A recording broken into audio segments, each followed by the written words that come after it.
Good morning, beloved ones. So turn to somebody and tell them, I am living my best life yet. I am living my best life yet. Yeah, I'm living my best life yet. Right here, right now. Yeah. Where they say the best is yet to be, the best is right now. Right now. We don't have to wait for it yet to be. It is right now, right here. That's the good news. You know, even though Christmas is over, I still feel like a kid who is excited about what they want for Christmas. Because what I want for Christmas is what I want for this entire year, and it's what I want for my life. So I'm still excited. I'm still excited about Christmas because it's what I want. And what I want is to live, love, and laugh. I have a little card, right? Isn't that great? I have a little card in my office that somebody gave me, and it's a little pretty little card, and it says, live, love, and laugh. And you've seen those things all over the place, that phrase. And I said, yeah, that's what I want. I want to live, love, and laugh. But remember how you would have this long laundry list of all the things that you wanted for Christmas. You know, I want this, I want a doll, I want a bike, I want skates, I want a game, I want money, I want clothes. And you had this long laundry list. And your parents would say, okay. But what is the one thing that you really, truly want the most? You know, they were trying to, okay, I got the list, but give me the one thing that you want, right? The most. And what if life is actually saying to us something very similar? What is, about all the things that you can have, what is that one thing? If you could have anything, what is it that you would want the most?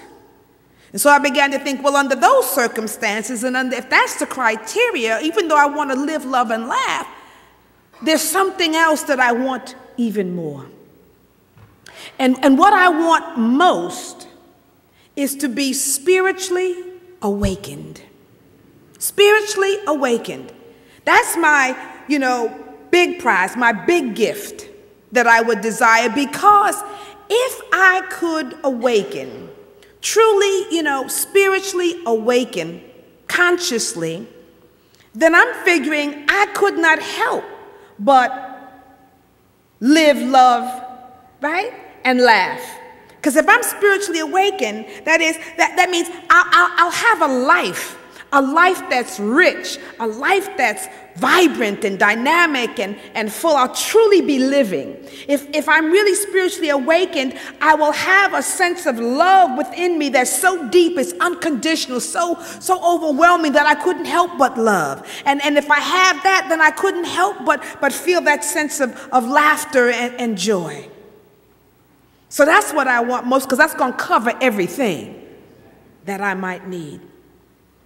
See, some people think to be spiritually awakened means that you get to walk around with your palms together in a prayerful state, or that you speak in hushed tones.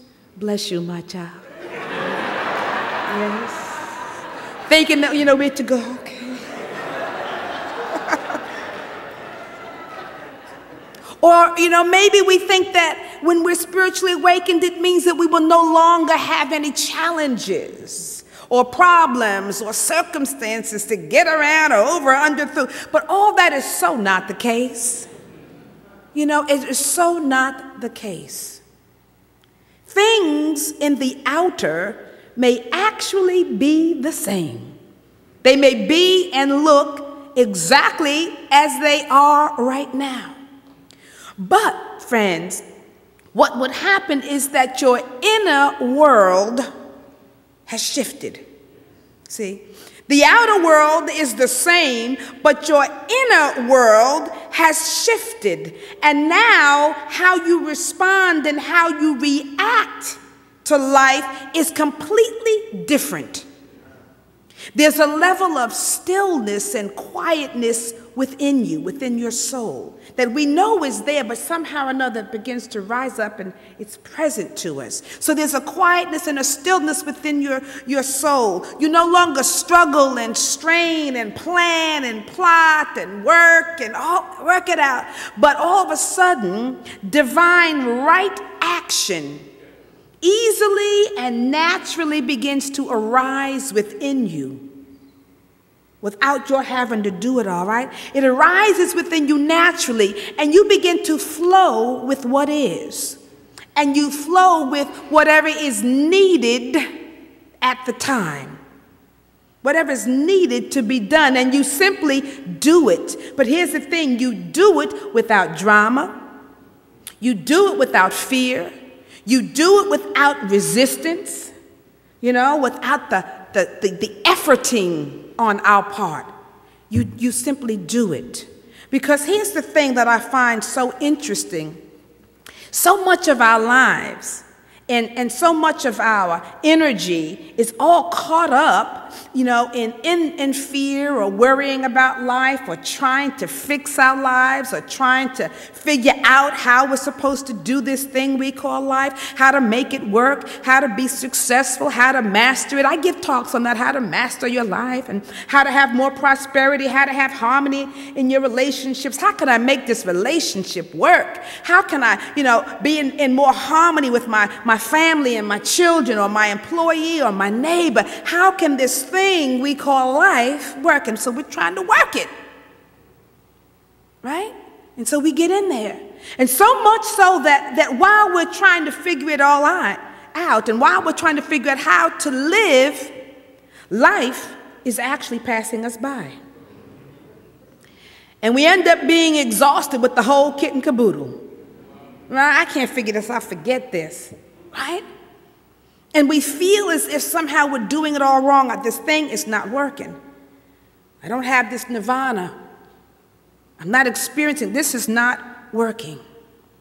But you see, when you are awakened spiritually, there is no inner conflict with yourself.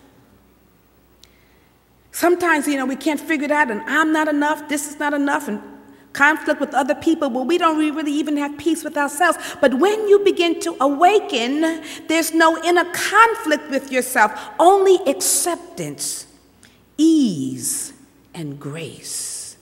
Those are three powerful things. There's acceptance. You learn to accept what is. There's ease and grace. And it's not that things all of a sudden become easy.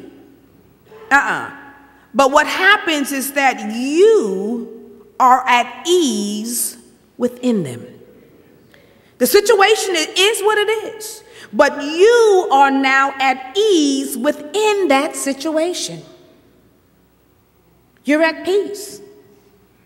It's not that you agree with everything, but you are accepting that this is what it is. And from that place of acceptance and grace and ease, you then move into whatever needs to be done through you, for you, by you. And the change that you're seeking isn't through your efforting. It is through your being open and willing and letting the grace move you. All of a sudden, you see the imperfect as being perfect. Because right now, that's part of my challenge. I can see all the imperfection. I see what you ain't doing right and how it's not shown right. And all that stuff just gets in our heads and it can, But when you begin to awaken, you see the imperfection. Because friends, there's going to be imperfection, but all of a sudden you see it as perfect. It is what it is. And when you can see the imperfect as perfect, you then begin to allow it to unfold as divinely ordered, as it is divinely ordained. Because there is, that which is higher and greater than us that knows how to order the universe. Remember last week's talk, we talked about everything is in order, right? God has the sun and the moon and the stars and even your life and affairs in perfect order. And so all of a sudden when we begin to awaken, we allow that to happen. We allow that perfection to unfold as only it can. And you all of a sudden, you allow things to come and you allow things to go without being attached to any of it. A lot of our challenges is because we talked about that list. We don't want to let go, right? It should be what? Goodbye, hello. Let it go and be open. But sometimes the struggle comes in because, we can't let things come and we can't let things go. We're stuck with what we have and we want it to be exactly the same. But when you begin to awaken, you allow things to come and you allow things to go. There is a flow. You're unburdened by all this attachment. You're unburdened by trying to make it all right. You are unburdened and you're filled with a freedom of simply being. Being one with what is, being one with God, being one with life. And because there's no inner struggle of not wanting things to be the way they are, because there's no inner struggle, there's no conflict, there's no fear, there's no resistance, then all of a sudden you begin to experience more joy, more peace, more happiness, more bliss, more grace easily. Because there's not that internal struggle. Now, I don't know about you, but I want that. I really want to live in that state of consciousness. And I want to live there permanently. See, I touch it like you. I'm sure you all have touched and glimpsed the realm of heaven. We've all had those moments, right, where we've been awakened and we can tell that everything is in order and we're at peace and we're in bliss. And yeah, we've had those, but I don't want to move in and out and in and out. I want to be asleep and awake and sleep and all that. I'm tired. I want a permanent transformation of my heart, my mind, my body, and my spirit. I want it to be with me. So much is so important to do that because when we move in and out, we often then forget what's happening. We forget what's going on in our lives and how to do it from a different level. I want that higher consciousness, a higher shift, and I want to dwell there because we say life is what? Consciousness. Life is consciousness. I'm so glad that some of you know that. The rest of you are going to catch up. Life is consciousness. Consciousness is what you think, feel, do, act, value. And what you think, do, act, value, believe, perceive, all that's going to start to outpicture in your life. Life is consciousness. So I want a higher consciousness, a permanent state of consciousness, right?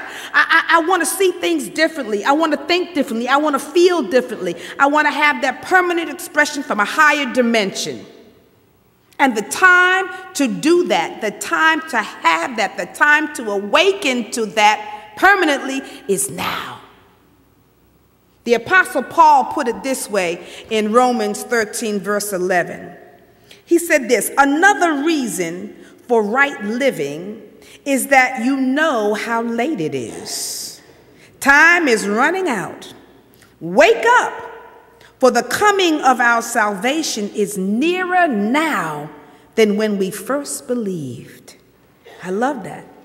He's saying, look, there's a reason you want to have this right living, this right experience, this right expression. He says, because you know how late it is. Some of us can feel the lateness of the hour, right? He says the time is running out. Wake up, for the coming of our salvation is nearer now than when we first believed. So we all thought maybe it'd be later on. We're going to, when we get to heaven, when we get someplace else. It is now. Now is the what? Acceptable time. It is here and it is now. And while time may not be running out, however, time is primed for this glorious conscious living. It is being primed. It has been. Everything's been moving to this point where we can enter into a new understanding, a conscious revelation of life and living it and having heaven here upon the earth. And so what it is that the awakening of humanity is at hand. The scripture says sometimes Jesus used to go around and they would say the kingdom of heaven is at hand. That's what the apostle John would also say. It's at hand, which means it's where? It's now. The kingdom of heaven is now. The awakening for humanity is primed for right now. And that means that we are each able to live our best life right now. Somebody said, I want the rest of my life to be the best of my life. I like that, don't you? I want the rest of my life to be the best of my life. I love that because, you see, it is time not only to wake up, but to truly learn in so doing how to live and how to love and how to laugh. And the only way to really live is to be present in the moment. That's the only way to live. You can't live in the past. You can't live in the future. And by live, I mean be alive and dynamic and on point. Be present. You can't live. The only way to live is to be in the present moment. Living in the past takes you away from what is. Living in the past, it drains your energy and your vitality. It moves you into unreality. It moves you into unreality, as does equally living in or anticipating or worrying about or projecting yourself into the future. See, both are unreal. They are unreal. They're unreal states, and states in which you will not find happiness or peace or satisfaction or comfort. You can't find happiness in the past. You can't find satisfaction in the future. You can't find any of those things, only in the present moment, because those other things, past and future, they do not exist. We use them as a reference, but they are not real, because the only thing that's real right now is what? This moment. And this moment, and this moment, and this moment. We get tricked into the illusion, oh yeah, but it's all past. Oh yeah, but it's to come. That's a trick, friends. There's no such thing. There's the now moment. God is real here and now. And so we've got to learn to be present to our lives. Don't be afraid to be present to your life, all of it. Whatever is, be present to all of your life, even that which you would want to call the good, the bad, and the ugly. Learn to be present to it, to embrace it. And maybe that's a clue for us. Maybe that's a clue as to how we can handle whatever shows up in our lives by stop naming it good, bad, or ugly. See? And probably that's where half the suffering that we experience comes in. It comes in, our internal suffering, because it's the story we're telling ourselves about what is. We are always telling ourselves some kind of story. Well, it means this, or it means that, or that action means this, and she did that because of this, and you don't know. It's a story. You are making stuff up, right? And you know what the real thing is, right? Stop making stuff up. Stop with the stories. Because it's simply an experience. An experience that leads to another experience, that leads to another experience. And when you are awakened, you will simply begin to let the grace of the divine move in you and move through you to right action. You won't have to handle life. You won't have to fix it. You won't have to try to change it. You'll just begin to flow with it and to do what is necessary at the right time. You'll find yourself doing the right thing at the right and perfect time in the right way. You will just simply be doing, not you efforting with it. And believe it or not, when this shift begins to happen, you'll be able to even love it all. Love it all. You've heard the saying, right? Love it or leave it. Well, what if we were talking about life itself? What if the choice were to love it or leave it? I bet you we would all choose to what? Love it. If that's my choice, you know what? This is pretty good. I think I'm gonna love this. Yeah, we would love it. You see, when you are awakened, your heart begins to flower, and your heart automatically begins to open, and then love becomes a natural expression. You're able to love even that which you have previously deemed unlovable. See? Because it's the Christ effect that is now taking over. The Christ effect, and you know, that is when you begin to love automatically. And thank God this process happens like that, because you know what happens if we try to love somebody, if we try to love this situation, if we try to love it, you're going to struggle. But when that Christ effect comes in, when the heart begins to open, when you are awakened, that natural process is all of a sudden, through the Christ energy of love in you, through that divine energy of love, it begins to unconditionally and automatically be expressed through you. It's that part of the divine in you that would even enable you to love your enemies. See, this is why Jesus could say, love your enemies. And you're like, what? Because you're not in that consciousness. But when you're in that vibration of an awakened state, all of a sudden, as a matter of fact, you will have no enemies. You won't even begin to see the sacred other as your enemy. All of a sudden, you will just simply see unawakened people. People living in fear. People perhaps insecure. People run unconditionally by the ego, which sees everybody as a threat, sees everyone separate and apart from the other. That's what happens when we're living in an unawakened state. But when your heart begins to open spiritually, because you are beginning to awaken spiritually, then everyone is your brother. Everyone is your sister.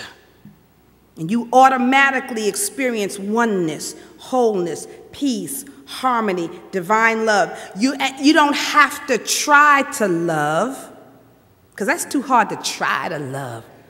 You know what I mean? I'm trying to see the Christ in you. I'm trying hard. Well, you know, that means it just tells where I am. But when I'm in that perfect state of awakened spiritually, I'm not going to have to try. I will see. Right? When I was a child, you thought as a child. When you become a spiritually awakened being, you put away childish things. You see the truth. You see now clearly. And love begins to happen automatically. And what happens then, when you're not trying, that you recognize that love truly is being about love and loving. And when you automatically start to be filled with unconditional love, then all of a sudden you can't help to be filled with joy. It's a natural process. And then you will laugh easily and freely. Happiness and bliss become a natural state of being for you. Won't it be great not to have to take everything so seriously? You know? Let it be. It is what it is. The universe will unfold everything. You just get into that higher vibration. It'll be so great to have your heart full of joy and laughter. And the more joyful you are, the more open you become. The more open you become, the more spirit can flow through you now as a mighty, clear, open, receptive vessel. And so, if we want to live and love and laugh, we have to wake up. So ask the Holy Spirit, ask the grace of God to awaken you now. And then let the rest of your life be the best of your life. Blessings. Blessings.